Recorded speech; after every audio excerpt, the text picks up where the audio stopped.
Hey guys, welcome back to my channel. Today we are going to talk about Oathbringer by Brandon Sanderson. Oathbringer is the third book in the Stormlight Archive and the last step on my reread before Rhythm of War, which comes out this week. And so if you didn't already know what the Stormlight Archive was, if you haven't been following the reviews on my channel, it is an epic fantasy series consisting, or it will consist of, 10 books. And as you can see, they're very fat. But length aside, these books are amazing. They're my favorite series ever, and I think everybody should go read them. So, just flat out, go read them.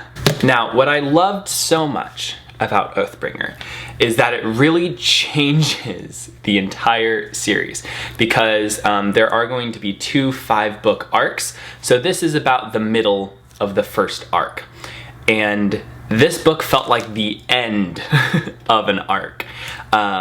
It was just that epic and intense and climactic to the point where I don't know what's gonna happen going forward, because there is like so much happened in this book, and I just don't know where it's gonna go, and I love not knowing. Now, the first book mainly focused on Kaladin and his flashbacks.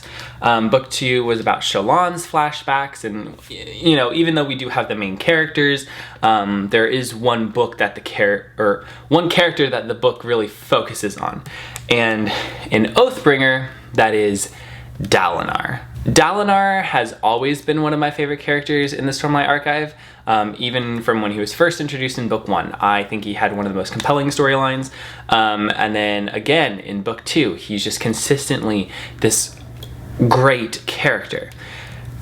And this book just changes everything about him in the best way possible, because it's all about his flashback. So you finally figure out what happened in his past, which was kind of hinted at here and there in the first 2 books, and it was this mystery that, like, when I first read this book, I really wanted to know, and then rereading this book made everything just click so much more, and amazing.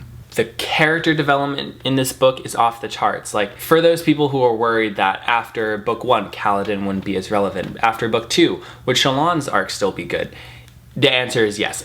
All of these characters are at the height of their arcs in this book. They all go through so much change to the point where I can't even envision these characters the same way that I did in Book 2. Because they've just changed so much by the end of this book that they honestly feel like different people in a really good way. And something I will have to say about this book is scope. So the first 2 books focus mainly on the conflict at the Shattered Plains, and now we're focused elsewhere. And I won't say anything because of spoilers, but damn!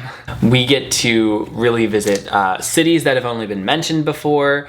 We get to uncover a lot of mysteries and secrets, and travel to very foreign places in a way that is just so compelling.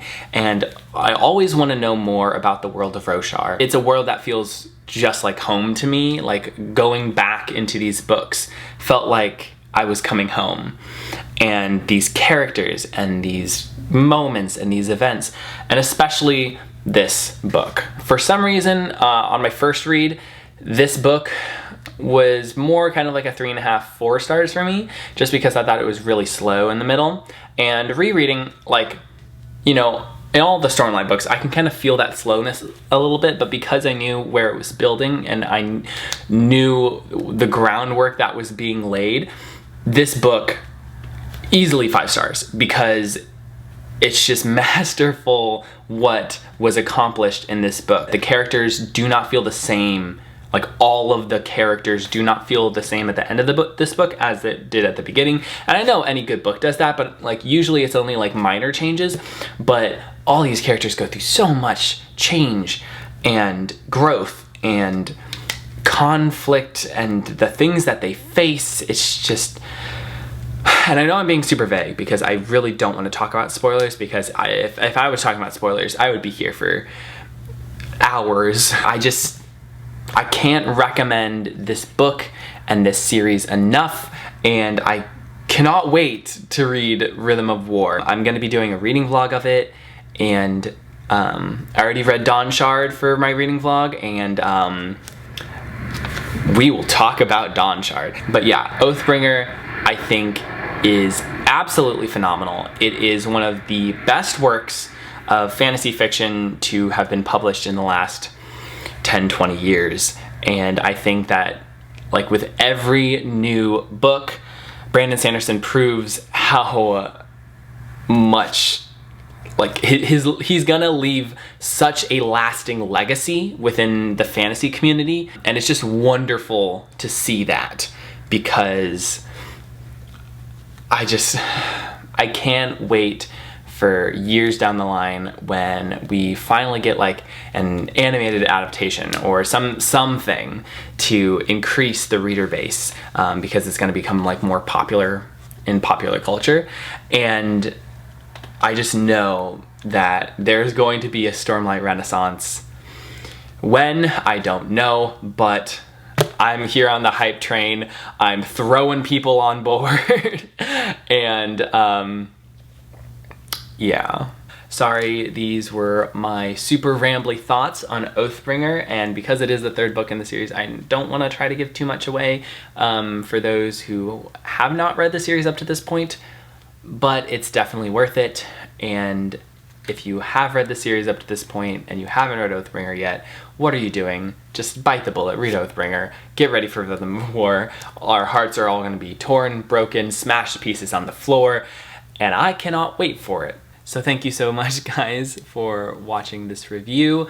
If you liked it, my rambling thoughts, please give me a thumbs up. Share with friends who love fantasy, and leave some comments down below. What are you reading right now? What's your favorite fantasy series? Are you planning on picking up the Stormlight Archive? Are you caught up and ready for Rhythm of War, like I am? Anyways, thank you guys again so much for watching, and I will see you again next time.